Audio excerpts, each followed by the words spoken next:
Hey guys, it's so great you're back. Behavior strategies for class here. And this is where we are turning student behavior challenges into classroom success stories. This is what it's all about, right? Transforming your students' challenging behavior into more positive behavior.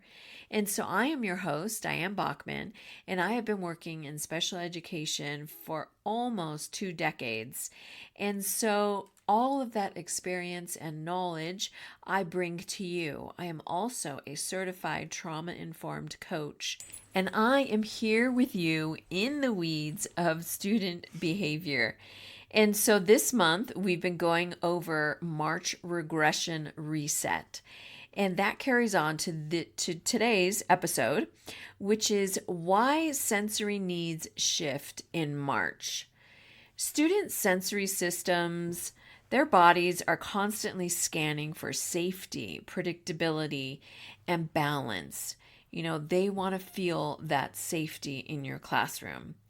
But seasonal transitions disrupt that balance in ways that show up in their behavior. And so this is what we're going to discuss today. Welcome to Behavior Strategies for Class. I am Diane Bachman, your behavior paraprofessional with over 15 years of experience working in special education. And I'm so glad you're here because I'll be teaching you about social emotional learning, behavior strategies, trauma-informed care, and more. So if you are tired of being frustrated and not knowing what to do with your students who have challenging and disruptive behavior, you're in the right place. Now, if you're ready to become more equipped to help your students learn and grow, let's listen in to today's episode. So today is the last day that you can join the Behavior Mastery Membership, which is a monthly coaching community for educators who want to learn how to respond to their students' challenging behavior with calm, clarity, and confidence. And you can sign up today at diane-bachman.mykajabi.com/mastery. Because when you respond to your students' challenging behaviors with calm, clarity, and confidence, you shift the entire trajectory of that moment for yourself, for your student, and for your classroom. You take control of the situation. You know then how to respond. You're not guessing. You're not just coming up with something on a whim, because I know that majority of you don't get any training at all in how to deal with these stressful, challenging behaviors.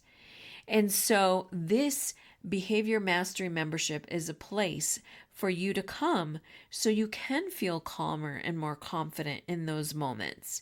And again, it takes away that guesswork. You'll get tools that you can actually work with your students, and you will get trauma-informed behavior strategies. You'll have scripts, visuals, micro interventions, and ongoing encouragement and accountability so that you are reminded you are not in this alone. So let's do this together and join Behavior Mastery Membership today. So today is an example of sensory needs shifting in our students. We've had a couple students that have really been struggling the last couple weeks with impulsivity, with that body control, with their words, with just apathetic, refusal, eloping. And now these aren't necessarily out of the ordinary for these students, but they're even more so. So they've become escalated. So these behaviors are becoming more often. They're happening more and more. And thankfully, they're not too aggressive, which is good, right? We don't want that. But they're still not in their classroom doing the work and the learning that they should be. And so when they get to like, well, I'm not going to, or you can't make me, or I don't want to, or no, thank you, or whatever their lovely response is, you know, at that moment, we're just keeping them safe. We're keeping other students safe. We're keeping ourselves safe. And we're just keeping them contained. Because obviously, we can't force them to pick up their pencil and start doing their math or start doing their writing or work on their social studies. You know, we just can't do that. But we can be there and be calm. We can be clear on holding those expectations. And we can be confident knowing that we are doing the right thing and making sure they are safe again and everybody else. And so this truly is for real. Sensory needs are shifting. And so some of the environmental or seasonal transitions happening are like the daylight savings. So we're in Colorado, so we do the daylight savings, and so we spring forward. So we've all, lost that precious hour of sleep. So that means there's more daylight and there's more stimulation going on for your students. So they have a longer time when they're at home and they can, either be outside, they can be on their computer, they could be on their iPad, they could be on, watching TV, whatever it is. They have more time now because there's more daylight. Then you have temperature changes, which can affect their comfort and their regulation. Now, again, being in Colorado this last couple months, and definitely this last couple weeks, we have had snow one day and it's 20 degrees. The next day it's like 50. Then we're up to 70. And then, oh, wait, it's going to snow again. So we're back down to like 20. And then, the next day it's 90. 90 is exaggeration, but it's 70. I mean, our weather has been so bipolar. This is what my one of our kids would say, and like it's just a hot mess. So, and then of course on top of that, right, you have the flu, you have the stomach flu, you have influenza A, you have all of these different viruses and strep throat and all of these other lovely things going on. So this is disrupting, right? All of the regulation. Their bodies don't know what to do. First they're freezing, then they're hot, then they're tired, then they're sick, then they're throwing up, then they can't talk. Like all of these things are affecting their body, their nervous system, and so they are having a really hard time trying to stay regulated. Another way that seasonal transitions can affect your students is environmental noises increase. So because of the daylight savings, your neighbors are out longer. Your neighbors are doing yard work. Your neighbors may be having parties. Your neighbors are just more busy, right? They're in and out, cars, garages, whatever it is. There's lots more activity going on, not only in their household, but in the environment all around them. And so their bodies are craving movement. And I see that a lot. A couple of our students are like, I need to, go outside. I need to run around. And we accommodate that when we can. Like he just can't sit still. Like they're just constantly moving. Their executive functioning dips. They lose that desire or motivation to stay on top of things, right? And so these shifts aren't necessarily like misbehavior. Sometimes it's their nervous system trying to adapt to what is happening now. Like I said, being in Colorado, our weather has been so up and down. It's crazy.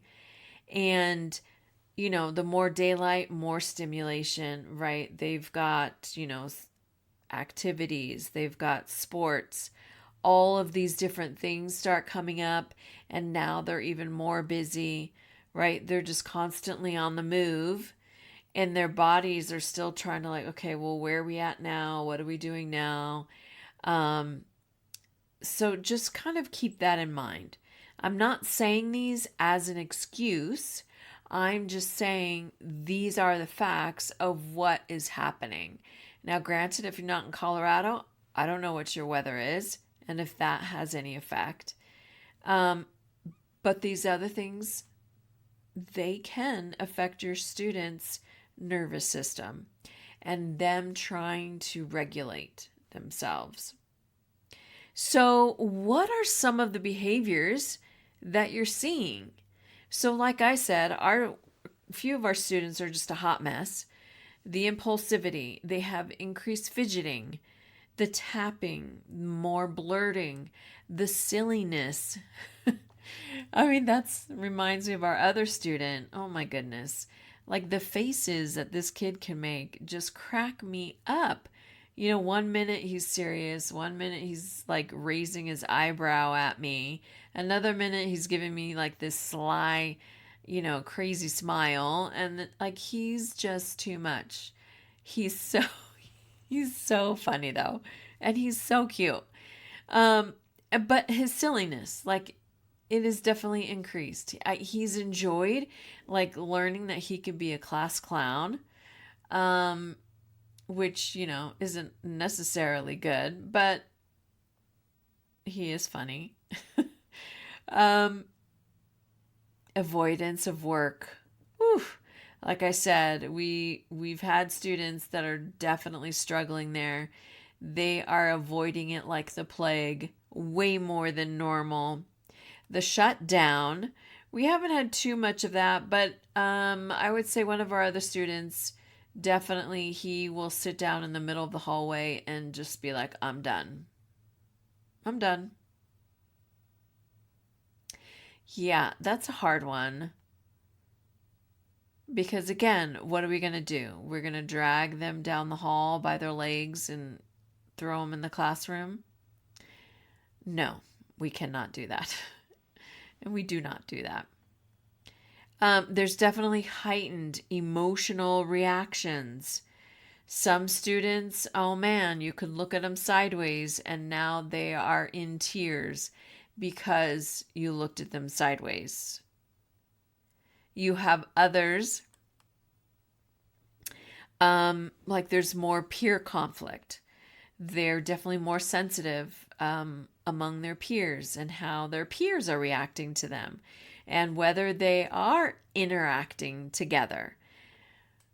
Or, Johnny won't let me sit with him anymore. And I've been sitting next to him like the last month. And now all of a sudden he doesn't want to. It's hard. It's hard when that happens because, again, we can't force them to sit together and be BFFs like that. We can't do that.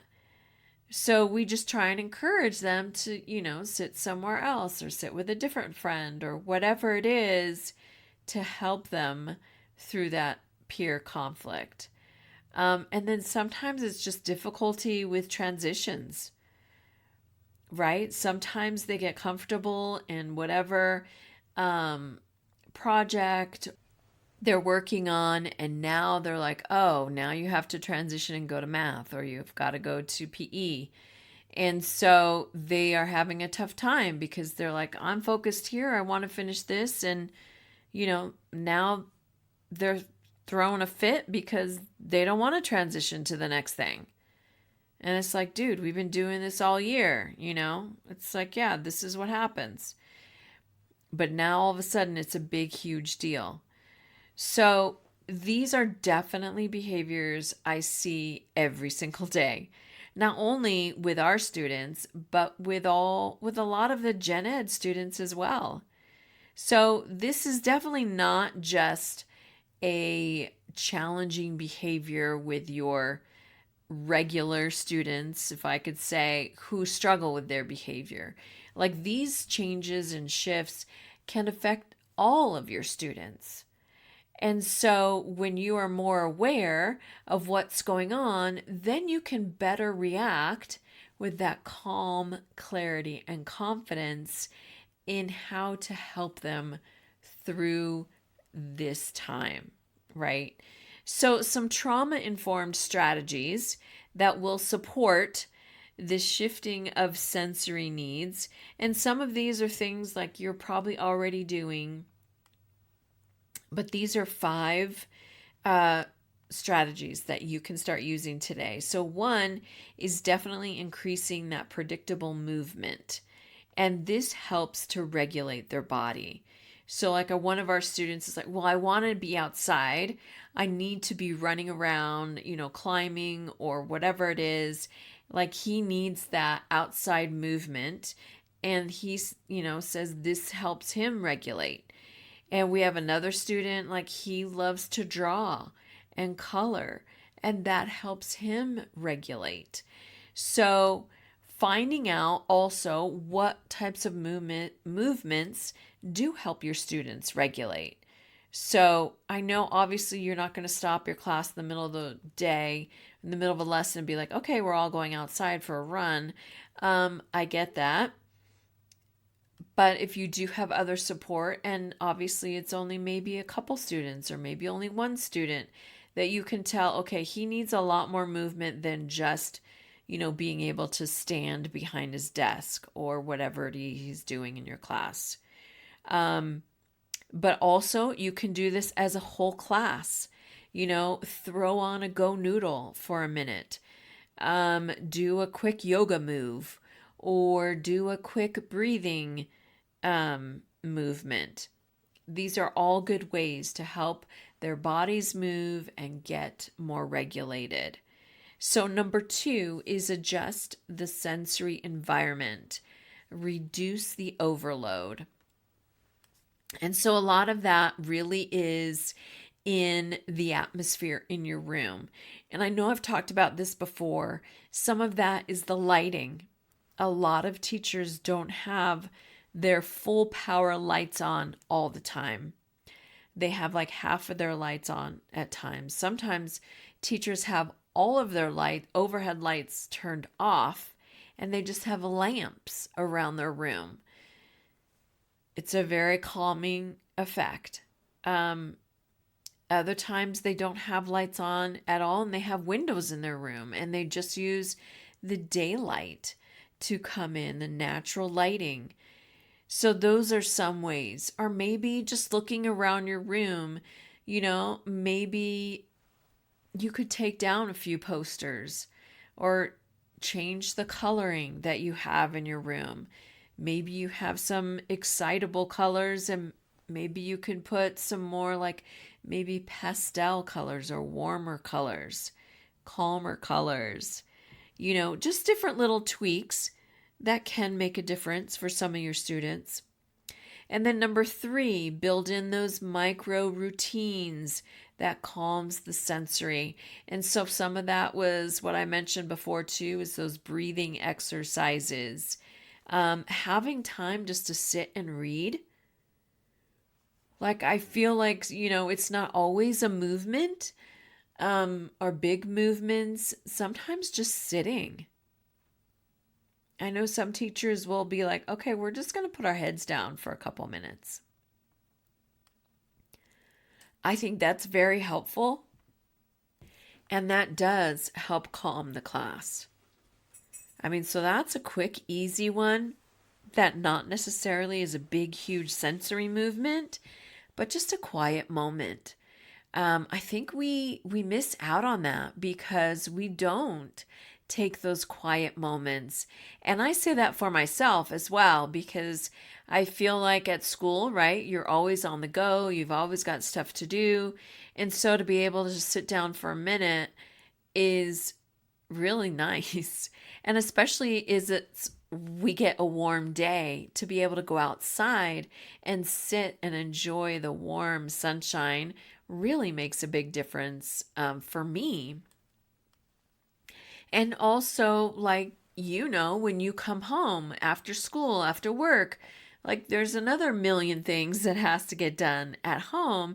And so we don't really sit down and just breathe for a minute or pick up a great book to read. We miss out on those calming sensory movements, and those are super important as well. So number 4 is offering a sensory choice. So sometimes, right, you'll have students who do just want to sit and read. Then you'll have other students like, no, I need to move. Like I have a lot of energy and I need to be doing something.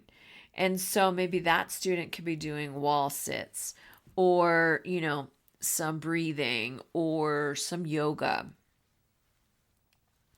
Or maybe you could have sensory stations at some time in your day and have like a reading section, have like a drawing section, have like a building section, have like a movement section where they're just doing, exercises or dance movements or whatever. I think those are so fun and kids love that. And I don't know that necessarily you can fit that in your schedule, but if you can, I would recommend it because it really will help your students get regulated. And then, of course, if they get too excitable during all that fun and movement, then everybody comes back and just takes a moment sitting at their desk. You got this. And then number 5, use connection as a regulator. So sometimes it's the extra, like, hey, let's have lunch today. Maybe you see a student who is struggling, maybe emotionally. Maybe there's something going on at home, or maybe it's at school, they're having some peer conflict, or maybe they're just having a tough day, right? It doesn't always have to be some big traumatic event. I know sometimes I think that, I'll see a student, who looks sad and bummed out, and I'm like, like something horrible has happened to that child. But not necessarily, right? Kids are kids, and sometimes little things become big, huge deals to them. So I try not to, of course, jump to conclusions, but be able to talk to that student and just say, hey, what is going on? Is there anything you want to talk about? Or, how can I help you? Feel better, or, maybe they just need to sit with somebody. Maybe they do want to talk to somebody. Sometimes I'll offer, to go talk to the counselor or talk to a different teacher or talk to our social worker, giving them different choices on where they want to go, who they want to talk to, or maybe who they just want to sit with.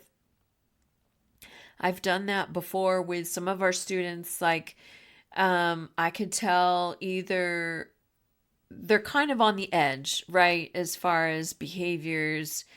And so I will give them a minute and then say, okay, do you want to talk, or do you want to just sit there and relax for a minute? Or sometimes they ask for a snack, or just sit and eat your snack, whatever it is. And sometimes they're like, no, I just want to sit. And it's like, okay. And then other times, no, they want to talk. And then we talk. So it's really just building that connection again, building on the trust and connection that you've already created, because I know it's near the end of the school year, but being able to give them that space to say, no, I don't want to go over there, or I don't want to talk right now, maybe later, or whatever it is, just giving them that space, allowing them to have that voice and honoring that for them, because that truly builds trust and continues to build on your connection. So we went over a few different things. Some of the seasonal transitions and different environment issues that can affect your students' regulation. Then what are some of the behaviors that they've been showing? Of course, I gave you a list of some, but that's definitely not the only list of behaviors that could be happening more so right now. And then we went over 5 trauma-informed strategies. So 1 was increase those predictable movements for regulation. Number 2, adjust that sensory environment. Look around your classroom. Are there some adjustments that you can make? Number 3, build in those micro routines, those calming behaviors that you can model for them. A quiet time. Everybody, a whole class, quiet time. Number 4, offer a sensory choice. If you're able to, some students do want to just sit and read. Other students need that movement. And number 5, use connection as a regulation. If you're able to, as much as possible, taking time to get to know your students, encouraging them, just listening, giving them the option of, talking at that moment or not, and honoring that as they advocate for themselves. So all of these put together will help reframe March from chaos to normal system behavior. So getting that regulation for your students, because I feel sensory move, my sensory needs shifting as well. Like I said, with this crazy weather in Colorado and so many different things happening and going on, at home, at church, at school, with friends, everything. Right? I get it. It's a lot. So, all that to say, which strategy are you going to use this week to help your students regulate, right? Help them fill that sensory need and shift that is happening. So, and a reminder is that you are doing amazing work. And I know your spring break hopefully is coming up soon. Mine is coming up soon. And of course, I'm super excited because I get to go see my grandson, and I'm so excited. He's 16 months old and just cruising all over the place. And I just can't wait to squeeze him. So I hope that you'll be able to get some fun and excitement and family and friend time for your spring break as well. So you're awesome. I am so happy to be here with you guys, and I will see you next week. And guys, don't forget to sign up for the Behavior Mastery membership. It is the monthly coaching community that you need so you can learn to respond with calm, clarity, and confidence to your students' challenging student behavior. This will help take the guesswork out and shift the environment in your class as you respond calmly, clearly, and confidently. That link, one more time, is diane-bachman.mykajabi.com/mastery. All right, guys, I'll see you inside that membership. Thanks so much for listening. I truly appreciate your support. And if I have encouraged you, motivated you to continue to learn, to support your students, even better, to help them strive in your classroom, please leave a review, hit that subscribe button so that others can see they can learn and grow here as well. Thank you.